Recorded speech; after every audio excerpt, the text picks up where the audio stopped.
Hello all my humans, aliens and other sentient beings, it's your girl Tiffany, here's Angelica and we are back with another video.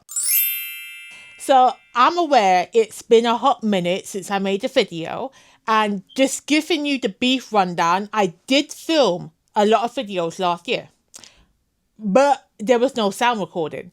I didn't film any sound, and then when I tried to go and do a little voiceover, it just wasn't syncing up and it was frustrating me, and I couldn't be bothered. I just thought, you know what, the universe is telling me it's not meant to be, it's not meant to be.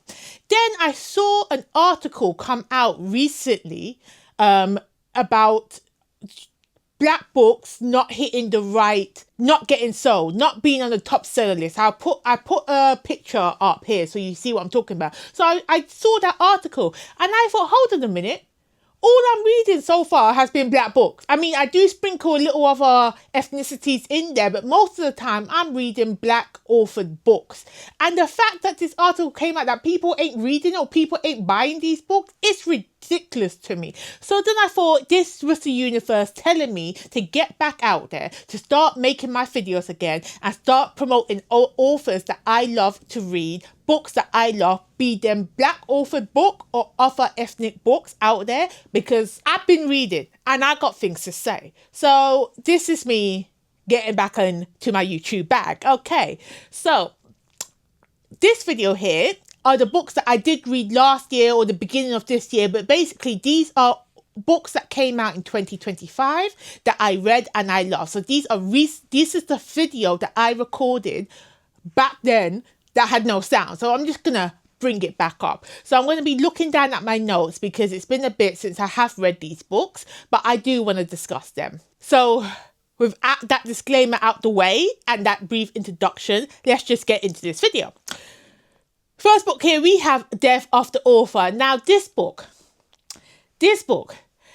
I did not know what to think going into this book because, first of all, anything she writes, I'm going to read. You know what I mean? Anything they write, I'm going to read. So I just thought, oh, they're coming out with a book. Let me go pick it up and read it. I did not know what the book is about until I got stuck in. So basically, this is a contemporary literary fiction type of sci-fi book, because what we're following an author with disability who's going through things for her life, and she's lost her job at a university, and she just thought, you know what? Nobody wants my book. Nobody is trying to publish my book, sell my book, but I'm going to write the book that I care about. So she starts writing a book called Rusted Robots, a post-apocalyptic sci-fi book about robots robots took over the world and they just live in it and the collapse of that society. That's what the book is about within this book.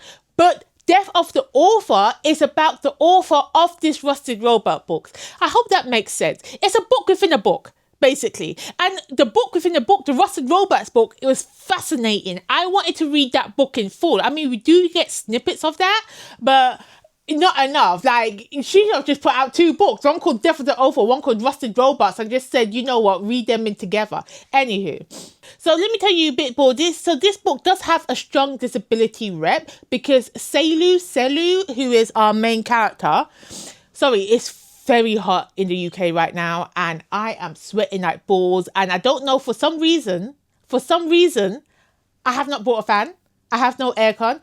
My windows only open a smidgen and there's not enough wind. So I am moist. I am getting hot, okay? This hair is not doing any good for me, but I can't find my hairband. So, it's just here. Anywho, we're not here to talk about my problems. So basically, Selu, the main character of Death of the Author, she is a disabled woman. She had an accident in her early years, so she can't use the lower half of her body. And what this book discusses is how people get around and the use of technology that is needed to help people with disabilities. That's what I found fascinating, because they have these automated cars in this book that she uses as taxi. She books a car to take her from place A to B because she don't want to be ordering no Uber or whatever. She's doing all these automation services. I'm just like, I don't trust no AI, no automate service and these robots taking over. And it directly links up to her Rusted Robots book, because in that book, the robots did take over and the world did get destroyed. Tangent, earlier in the video, I know, but tangent, why are people still playing with robots and AI when James Cameron did tell us back in 1984, was it?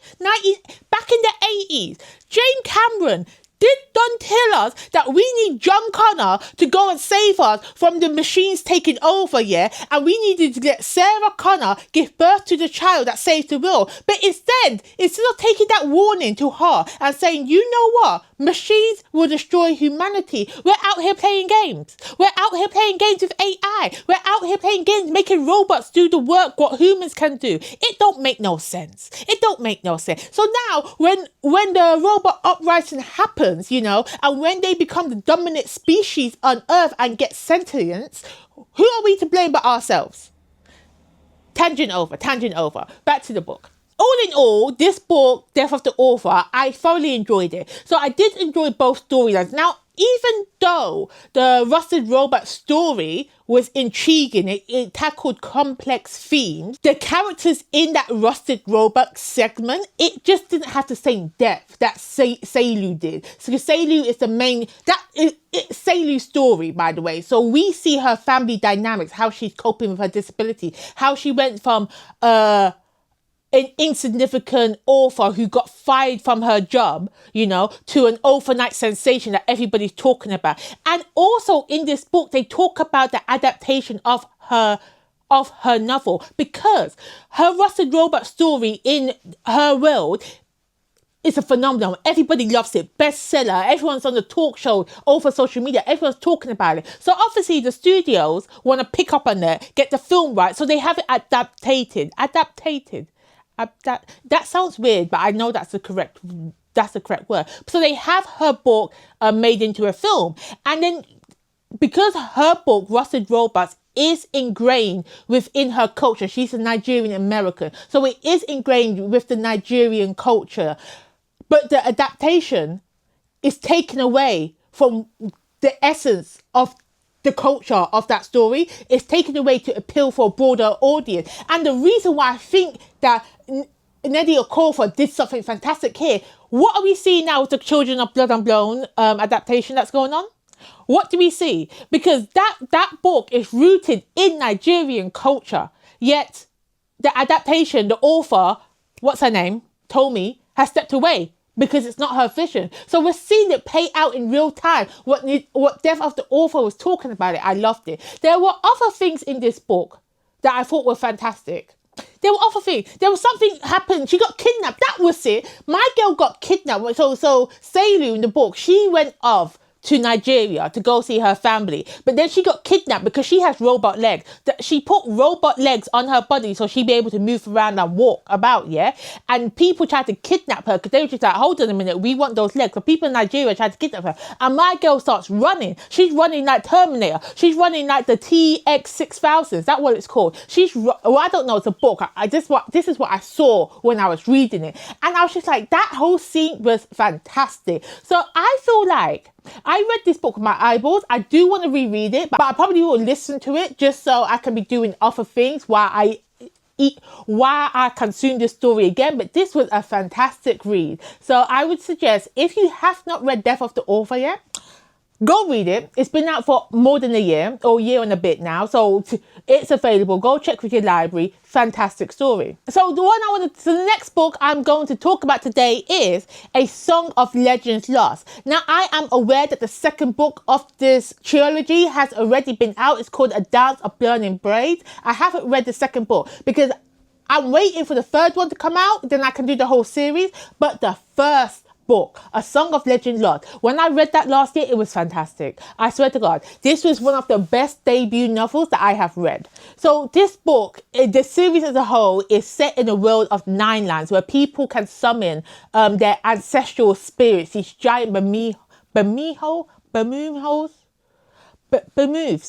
I don't know how to say the word, but giant spirits, they can summon them off their ancestors and they get to fight along with them.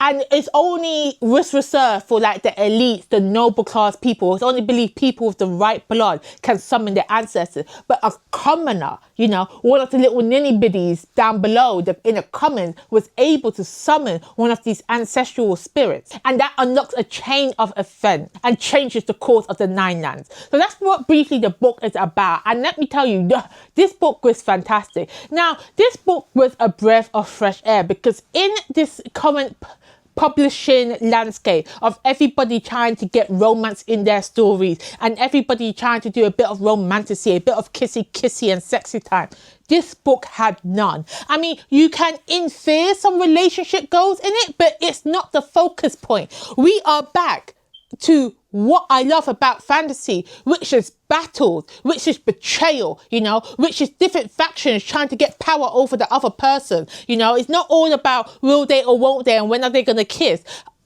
It was so refreshing to read, so refreshing, considering this is a debut author. And I feel like most debut authors want to publish books that are going to sell, and what's selling now is romantasy, especially in mainstream publishing. I love this book. I don't know why I'm bringing up romantasy here, but this night, A Song of Legends Love by M.H. Ayinde was fantastic. Now, and also what I did love about this world. So, number one, not romantasy, perfect. Number two, she incorporates fantasy with technology. It's not all magic. Do we have some technological advancement? So it's meaning, is it a bit of sci fantasy in there? Is that what I'm seeing? I don't know. I need to read book 2 to actually refresh my mind. Like, they have these artifacts that, the way I remember it, like these artifacts were falling from an ancient civilization, you know? So they had technology in the past, and now these magical artifacts or these technological advancements in this new landscape. So it's just a post-apocalyptic world. I'm gonna have to read. I'm gonna have to go back and read this book, yeah, because what I'm remembering, it's not making sense right now. Oh Lord, I really should have took like better notes. But that's the beauty of it. That's the beauty of it. Because now I know that there is going to be a book 3. I can just go back and reread this book and just experience this world all over again. But all I do remember, this is an epic fantasy, an epic high fantasy. It has multiple plot threads. It has multiple perspectives. Now, I do remember there was a main girl that got introduced to us right at the beginning. Now, this was the commoner that was able to summon magic. And she doesn't appear until later on in the story. So I feel like book 2, I want to focus more on that character. But again, M.H. Ayinde did a big one with this book. This book was fantastic. Go read it. Go read the second book and wait for that third book to come out, because it should be coming out maybe not next year, maybe the year after that. But I feel like she's on her pen game. She knows what she's doing, and she's gonna give me what I want when I need it. You know what I mean? So the next book I have is The Reaper. Actually, can you see it right here? This book here? The Reaper. This is an urban fantasy set in London, and we are following, actually, I don't want to save me time editing, The Reaper. I don't want to hold it, actually. I'm lazy. Oh, I forgot. It had sprayed edges. Where did I get this one from? I think I got this when I was a part of Broken Binding. They had a sale one. I think that's what happened. But anyway, we have The Reaper. Anywho, so it's an urban fantasy set in London, and basically we are following a girl from Jamaican heritage. She can speak to the dead. Wait, hold on. No, she can't. She is an empath that can. She's an empath that can sense the supernatural world, yeah. And she senses this man, and she senses this man and the supernatural world around her. And the one that she gets close to is the Grim Reaper, and she sees him. He notices her.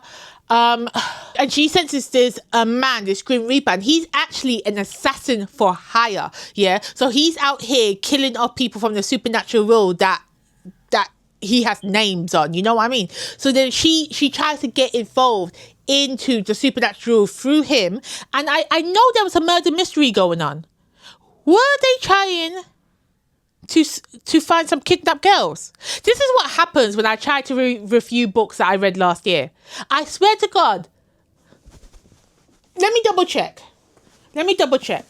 Yes, okay. It says it right here. So we have Amy, who's an empath, and she stumbles across Gerald, who is the Grim Reaper. He's the assassin for hire, and he proposes.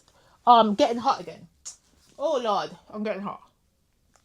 God damn, this heat wave needs to stop. Anyway, so he proposes to Amy that they team up because he wants to use her powers to help him. He wants to use her powers to help him discover a girl find a girl who's murdered by her own parents. Crazy. So they kind of team up, and he promised to introduce her to the world of the supernatural. So as a first book goes, it was great, it was brilliant, and I particularly like, because as I said, Amy is from a Caribbean background, her family's Jamaican, and she brings that heritage to the story. You know, I love that nuance. And being a London girl with a Jamaican background, I felt seen, I felt heard, and I felt like I could have been an Amy. But yeah, I'm not an empath, and I don't have a sympathetic bone in my body. So maybe not Amy. I could be an assassin. I'll be an amazing assassin. But overall, reading this book, I did a hybrid read. So I did the audio and I read it with my eyeballs. And the way the story is structured, the way it's layered, like they give you little tidbits of the world step by step. So it wasn't like boom in your face. And that's what I really like. So they gave you more tidbits of the supernatural world along with the murder mystery. So I did love trying to piece together as I went along. Because if you know one thing about me, when there's a mystery involved in the book, I put on my police badge and I pretend that I am DCI Dunkley and I'm on the case and I need to solve the mystery before it's told to me in the book. So what this story did well, it had me engaged, it had me following along. And I believe there should be a book 2. I am not sure. Let me just check if there is book number 2 coming out. I don't know if there's a book 2. I can't find any information. I can't bother to be searching. But if there is, I will confirm on the video. Anywho, let's move on. Oh, the next one, I do have mixed feelings on. But I feel like everybody needs to read it so they can form their own opinions. And that is Firstborn of the Sun by Marvellous Michael Anson. Now, firstly, the name. Not the title of the book, the name. Marvellous? Girl, tell them who you are, please. Marvellous? Love that name. I love that name. When I saw that, I didn't even know what the book was about. I just saw the author's name and I said, yes, I'm reading a book. Anybody that's named Marvellous must be writing some marvellous stories. Anyway, so Firstborn of the Sun is a Yoruba-inspired fantasy novel set in an epic world. It is a YA book, and I feel like that's why I have mixed feelings, because going into this book, I did not realise it was YA. So my expectations of reading the book and what I got, 2 different things. So that is on me. That's my fault. So this is a YA fantasy book. Okay? And this is an epic fantasy on a kingdom built on forbidden magic, secrets, and obviously power imbalance. Okay? So we follow our main character called Law, or is it Lore? Okay, so this is, as I said, this is a Yoruba-inspired world, and the names and the terminology is very Yoruba-specific. I can't even speak English correctly, so my pronunciation on these names and the locations are going to be terrible. So her name's either Law or Lore, I'm not sure, but it's Lore with a little hyphen somewhere inside of there. Anyway, so she has no Agbara, and everybody has to have this ability, okay? But she has none, so she has to hide the fact that she has none. And I was just like, obviously, she has some. When it first started out, we have a little bit of a what's that word before? What happens before? A prologue. We have a prologue, and from the prologue, I already knew that my girl has some hidden magical abilities that kind of decimate the whole thing, yeah? So I was already here for it, but she has to hide the fact she hasn't got this power from everybody else around her. And she has a best friend who is the son of the prince or the king, but he can't become a king because the way their world is handled is that even though you're the son of the leader, it does not make you the next leader. They have to pick it from somebody else. They have to pick it from the head of the religious side. Is it called the religious side? The head of the priesthood. Something like that. Something similar like that. Anywho, so because he cannot be the king, he decides, no, he is forced into doing these trials that will make him enter this priesthood. And Laurie's just like, no, because they're deadly. Not many people survive it. And you don't need to do it because your life is good. It doesn't matter that you're not going to be in the position of power. You can just live down here in the shallows with me, in the ghetto as a commoner with me, innit? So she's in love with her best friend. So we do have friends to lovers type of trope in here. Now, this is where I have mixed feelings about this book. It's because it is a YA story, and when I was reading it, I was not set up to reading a YA story, and Laurie as a character annoyed the hell out of me. She's so annoying. The actions that she did, to get her best friend out of doing these trials, she roped in another guy, even though he's just like, look, if I do this, we're betraying the empire and they're gonna kill my family. I have to do this so my family's in a better position. And she didn't care. She just cared about herself and getting what she wants and putting everybody else's lives in danger by betraying the kingdom or the people them. And I'm just like, I don't like you. I don't want you to win. And as a main character, I should be rooting for the main character to win. But she annoyed the hell out of me. That does not mean that Marvellous did not write a fantastic book. Because the writing in this book, the story in this book was great. The characters pissed me off because it's meant for younger audiences. And when I discovered that, and I didn't actually, because I didn't want to look at the reviews and what this is about. So it was until after the fact, I was just like, it makes sense why I didn't enjoy this book as much as I should have. But beside that, when I look past that, this book was fantastic. It is a multi-layered fantasy. It has secrets. It has forbidden magic. It has different factions and political intrigue. And as well, it's very unhurried. It's like it doesn't jump from plot point to plot point trying to suck you in this whole world building. It lets you sit with a piece of the information and the annoying character and their bloody love interest, which I wasn't a fan of. But still, great story. Book 2 should be coming out. I saw a picture of book 2 somewhere. I don't know if I'm going to be as eager to read book 2 just because I don't like the YA aspect. I thought that I'm going to wait again for more of the series to be released, because when I do want to read a book, especially a series, I'm a binger. I like to binge it all. So I have got book 1 somewhere on the shelves, but for book 2, I'm going to see the reviews for book 2.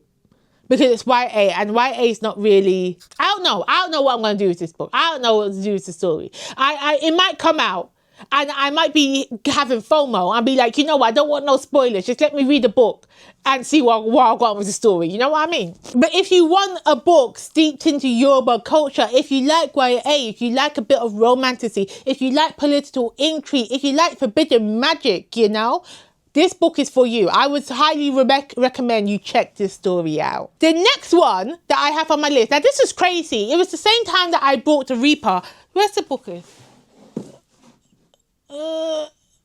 Anyway, it was the same time that there was a sale going on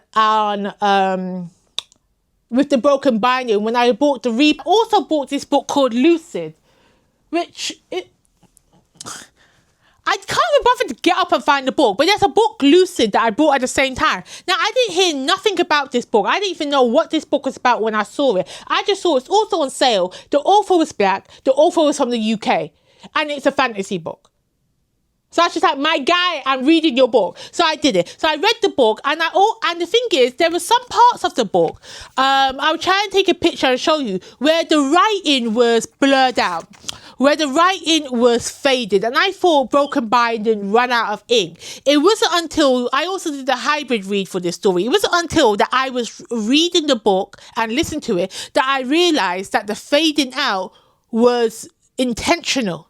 Because I spoke to someone else who got the same copy and they said, yeah, they have the same issue. And I'm thinking it was intentional, because what this book is about dreams, okay? So this is lucid, lucid dreams, you get it?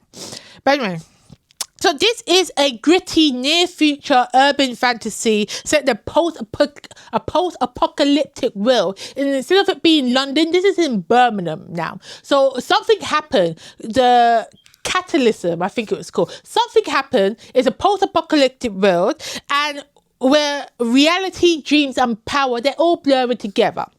So we follow our main character. It's called Joseph Jacobs. He's our teenager, our main character, and his dreams seem to be coming real. Except they're more like nightmares, and like the creatures of the night are coming to get him. And that premise alone is all I read. That's why I bought the book, because we got a post-apocalyptic Birmingham. But then when I'm reading it, I discovered it's so much more than that, because we've got a subtle murder mystery going on. And I'm a sucker for a murder mystery. It's not the focal point of the story, but it's there. It's hinted at. So you get you invested in the story. So we got a coming-of-age story, a murder mystery, nightmares coming to reality, post-apocalyptic Birmingham.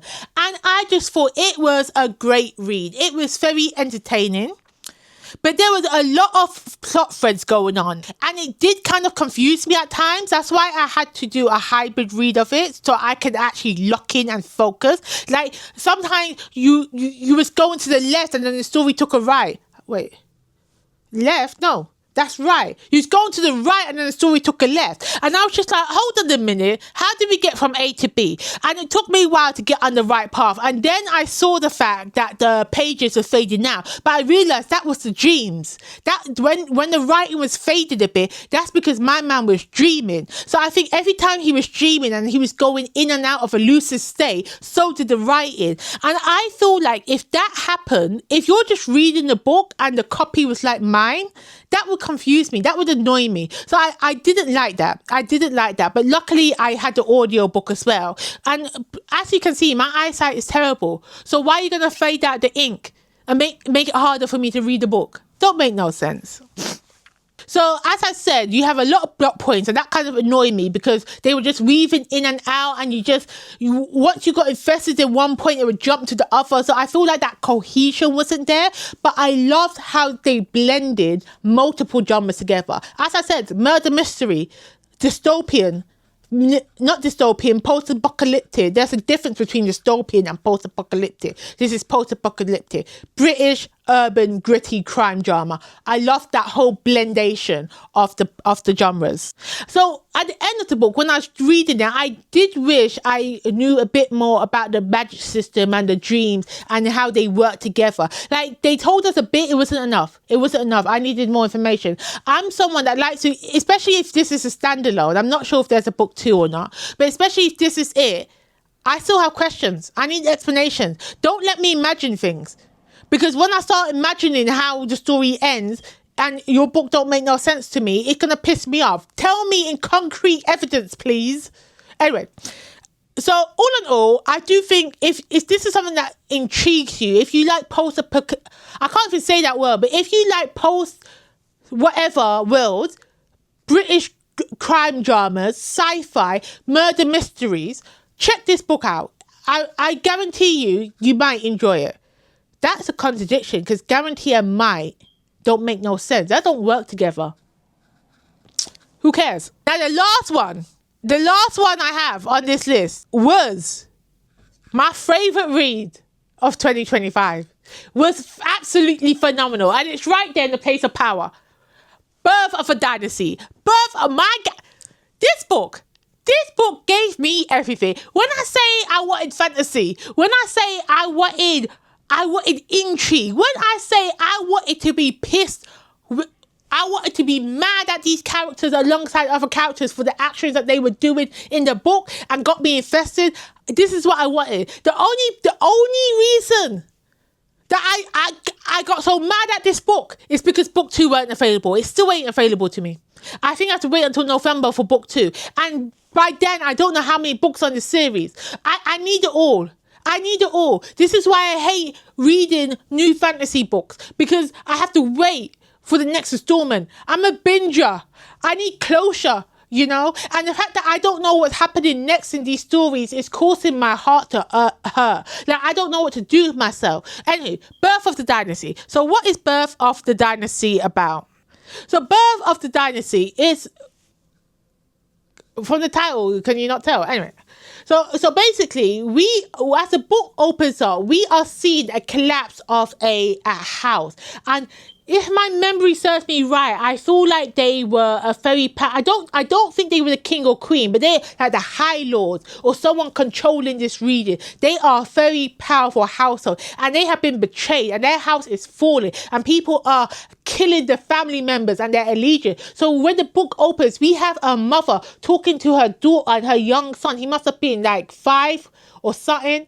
A little boy saying, look, you are strong, you are worthy, you know, you are of whatever family name clan they are. You're going to survive this, yeah, but you must flee. So the older sister and the brother are running away. And I'm like, no, right at the beginning, we're having children dying. No. This is just my thoughts. This is what I was feeling reading it. I was involved right from the beginning, right from the prologue. And then people be dying. And you're like, why are they killing these people? I was infested. Anywho, so that happens, and then we jump a little ways into the future. I think it must have been, I don't know if it's been 10 years, 5 years, a little ways in the future, yeah. So we pick up with what happened after this house fell. So they think everybody in this house was killed off. Everybody in this house was murdered, but the little boy survived, and the little boy is in hiding. But where is he hiding? Enemy territory. So he's in enemy territory. They don't know who he is. So he has to be there. I have to act like he's some next common born farm boy. And I think the guy that he's living with knows who he is, but he ain't saying nothing, because the person that you was back then is dead. No one can know who you are. So we follow him, the boy. I think he must be a teenager now, if my memory serves me well, or tweens, early years, and he's seeing the people that betrayed his family. They come to his town, and he wants revenge. So he joins up to a rebellion that's happening. But I'm just like, you should be leading them, because this rebellion is for you and your family, right? Anywho, and on top of that, we are seeing some next little girl, a next family line, and this little girl, let me remember her name. I can't remember her name. This book is fantastic, but this little girl, she's free. She was giving me Arya Stark. And you know Arya Stark from Game of Thrones and Song of Ice and Fire is my girl, because she don't bullshit with nobody. But right now, she's at the beginning of Arya's stage, where she is wild. She's free-spirited. She doesn't want to be confined to be the Lord's daughter, you know, like she's a female, she needs to know her place. Nah, she's gonna do what the boys them do. She's gonna live her best life. So now I believe she was getting but married off somewhere. So she has to go to another household. And as I said, it's been a year since I read this book, and I'm just going off what I can remember off the top of my dome. I know that I'm missing some key elements, but I'm just explaining the feeling that I got. The feeling that I got was what I got the first time I read Game of Thrones. The feeling I got was the first time when you read an epic fantasy story and you're just so involved in the characters, in the world building, in the political intrigue. You want to know who's gonna die next. You want to know who is betraying who. And then they give you tidbits of secrets of the upper lords, you know, the ones in the rebellion and stuff. They're giving you tidbits of that, setting up the rest of the world to the point where I need book 2 immediately. I feel like, so as I said, I mentioned before, when I know I like a series, and I normally wait for that series to end so I can binge it all, I can't do it with this one. I'm going to have to read book 2 immediately. And I don't know, at this point, because I feel like I'm missing some key details of book 1, I might have to reread book 1 and then book 2 and then make extensive notes, because I can't wait. This is one of those books that I'm going to read as soon as they come out. So Birth of the Dynasty. And let me tell you something about this author. This author wrote one of the best not contemporary, what they call when they're like Bridgerton back in the day times? Regency romances. she wrote some Regency romances because I wanted some Bridgerton vibes. I think it's called The Duke and I. No, I put it up here. She wrote these books. And then she gives me this one. These Regency romances, they got me hooked. And I was just like, oh, I normally like me some contemporary romances. I never read no Regency. So I read this book. Then I moved on to reading some Beverly Jenkins book. Even though Beverly Jenkins wasn't Regency because it's in America. I don't know. I don't know the terminology, but this author got me into Regency, and now she gave me this Birth of a Dynasty. So I'm thinking, if I had known this beforehand, I would have assumed that Birth of the Dynasty had like a heavy romance club, because obviously she writes fantastic romance. No, there's not a heavy romance club. This is epic fantasy at its best. Oh, everybody needs to read it. It's great. So those were my top new releases of 2025 that I read that I wanted to talk about, but editing trouble, so I just spoke about here. What I'm going to do, so let me know if you've read any of these books, how you feel about these books. Let me know if you are going to read book 2 of any of these books, the ones that I mentioned that are coming out with a second book. And if you enjoyed this video, if you are enjoying the fact that I am back, please remember to like this video, subscribe, press that hype button if you want to give me a hype up, and I'll be back with another video shortly.